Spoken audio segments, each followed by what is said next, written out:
বাজারে গেলে বেবিকর্ন দেখতে পাই, কিন্তু কোনোদিন তো করা হয়নি। তাই ভাবলাম আজকে নিয়ে গিয়ে বাড়িতে বানিয়ে দেখি। প্রথমে বেবিকর্নগুলো ছোট ছোট করে কেটে নুন দিয়ে সিদ্ধ করে নিলাম। সিদ্ধ হয়ে গেছে, নামিয়ে নিচ্ছি। বেবিকর্নটা ম্যারিনেট করে নেবো, তার জন্যে হলুদ গুঁড়ো, লঙ্কার গুঁড়ো, নুন, আদা রসুন কুচি করা আর দিলাম কর্নফ্লাওয়ার দিয়ে ভালো করে মেখে নিলাম।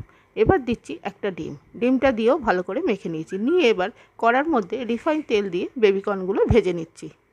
বেবিকর্নগুলো ভাজা হয়ে গেছে, তুলে নিলাম। এবার একই তেলে আদা রসুন আর কাঁচা লঙ্কা দিয়ে দিলাম। দিয়ে বড় বড় করে পেঁয়াজ আর ক্যাপসিকাম কেটে রেখেছিলাম, সেটাও দিয়ে দিলাম।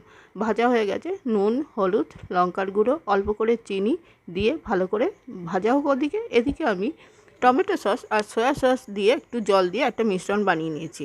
আর এদিকে পেঁয়াজ ক্যাপসি সিদ্ধ হয়ে গেছে, বেবিকর্নগুলো দিয়ে দিলাম, দিয়ে সসটাও দিয়ে দিয়েছি, দিয়ে ভালো করে নেড়ে চেড়ে নিলাম। অল্প একটু কর্নফ্লাওয়ার গুলে দিয়ে দিলাম। খেতে কিন্তু খুবই ভালো হয়েছিল।